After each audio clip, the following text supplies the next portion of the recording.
خاموشی کے ساتھ اٹھتے ہیں. آہستہ سے دروازے کو کھولا اور میرے حجرہ مبارک سے نکل کر بقیع کے قبرستان میں چلے جاتے ہیں. میں ابھی سوئی نہیں تھی، میں بھی نبی کریم صلی اللہ علیہ وسلم کے پیچھے پیچھے بقیع کے قبرستان میں پہنچ جاتی ہوں. بقیع کے قبرستان میں پہنچنے کے بعد 3 مرتبہ رحمت کائنات صلی اللہ علیہ وسلم نے اپنے ہاتھوں کو رب کائنات کی بارگاہ کے اندر اٹھایا اور واپس میرے کمرے کی جانب روانہ ہو گئے.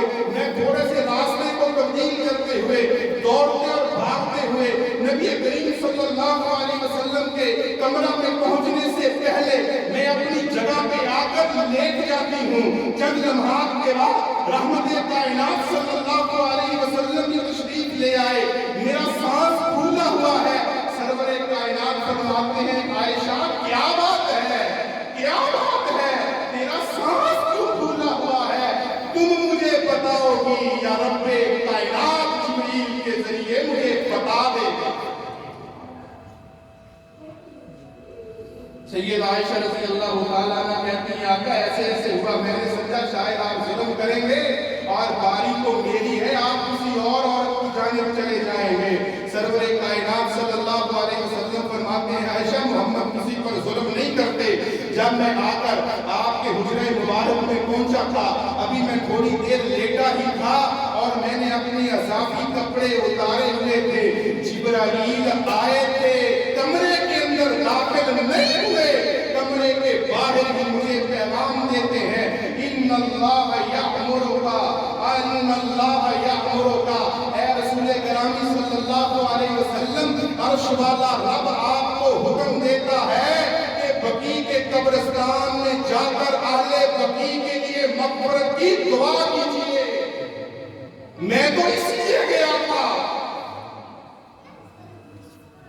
سید عائشہ فرماتی ہیں آقا قبرستان والوں کے لیے میں کیا دعا کروں؟ صحیح مسلم کی حدیث مبارکہ ہے.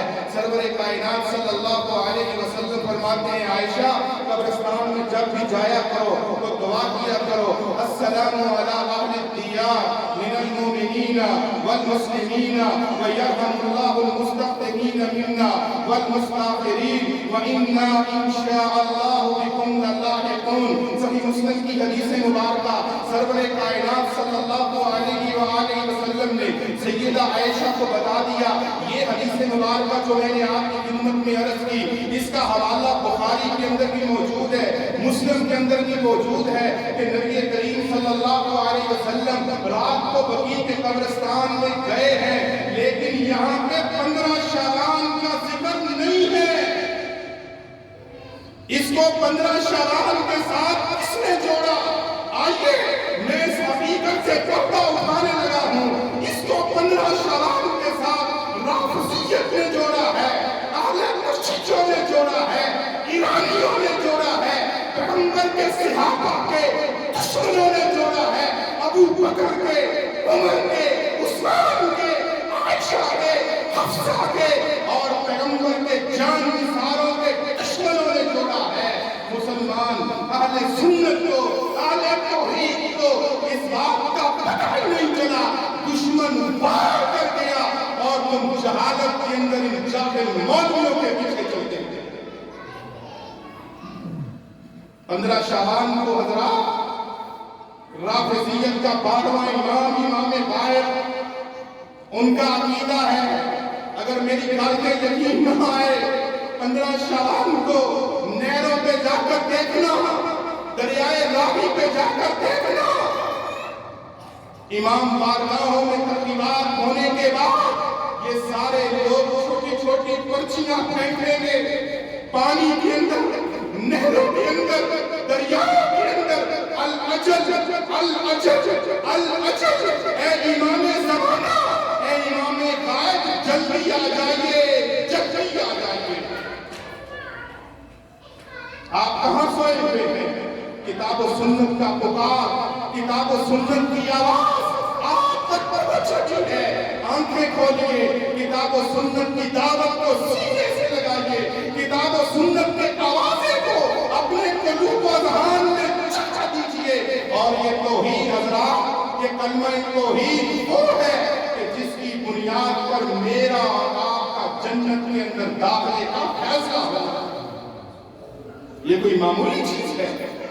15 شعبان کی رات حضرات عبادت کی رات نہیں، جاگنے کی رات نہیں، فیصلوں کی رات نہیں، پتے گرنے کی رات نہیں، لوگوں کے فیصلے کی رات نہیں، اور پڑھیں گے، پرنٹ میڈیا پہ چھپے گا، الیکٹرانک میڈیا پہ لوگ بیٹھیں گے، اِنَّا أَنزَلْنَاهُ فِي لَيْلَةٍ مُبَارَكَةٍ فِيهَا يُفْرَقُ كُلُّ أَمْرٍ حَكِيمٍ۔ بچہ جانتا ہے، کسی بچے سے پوچھو کہ قرآن کس رات پہ نازل ہوا؟ قرآن حضرات لیلۃ القدر میں نازل ہوا، رمضان کی آخری راتوں میں نازل ہوا، 15 شعبان کو نازل نہیں ہوا، قرآن نازل ہوا، رمضان المبارک کے اندر نازل ہوا، قرآن نازل ہوا، لیلۃ القدر میں نازل ہوا، 15 شعبان کو نازل نہیں ہوا۔ شہر رمضان الذی انزل فیہ القرآن، قرآن مجید رمضان میں نازل ہوا ہے۔ یہاں بھی سمجھ نہیں آئی، اِنَّا أَنزَلْنَاهُ فِي لَيْلَةِ الْقَدْرِ وَمَا أَدْرَاكَ مَا لَيْلَةُ الْقَدْرِ۔ لیلۃ القدر میں قرآن نازل ہوا ہے، 15 شعبان کو قرآن نازل نہیں ہوا۔ آئیے حضرات محبت کا پیغام دینا چاہتا ہوں، کتاب و سنت کی خالص آواز کو آپ کے کانوں تک پہنچا دینا ہماری ذمہ داری تھی، آپ کی دل کی باغی کے اندر اس دعوت کو پہنچانا رب کائنات کا کام ہے۔ ہم پیغام آپ کی خدمت میں پیش کر چکے، اللہ کی بارگاہ کے اندر دلیل ہم بھی پیش کریں گے، آپ بھی پیش کیجیے گا۔ ہم کہیں گے پیغام دے کر آئے تھے، اگر آپ نے کتاب و سنت کی خالص دعوت کو تسلیم نہ کیا، اس پر عمل نہ کیا، رب کائنات کی بارگاہ میں جواب دینے کے لیے تیار رہیے گا۔ اللہ مجھے اور آپ کو جب تک زندہ رکھے، عقیدہ توحید پہ رکھے، نبی کی سنت پہ زندہ رکھے، پیغمبر کے صحابہ کے منہج پہ زندہ رکھے، موت آئے لا الہ الا اللہ کا آوازہ ہماری زبان سے جاری ہو، شہادت کی موت آئے، پیغمبر کا ساتھ نصیب ہو جائے، پیغمبر کے مبارک ہاتھوں سے جام کوثر عطا کر دیا جائے، اور پیغمبر کی معیت میں اللہ ہم سب کو جنت الفردوس کا داخلہ عطا فرمائے۔ اقول قولی ھذا استغفر اللہ لی ولکم ولسائر المؤمنین انہ هو الغفور الرحیم۔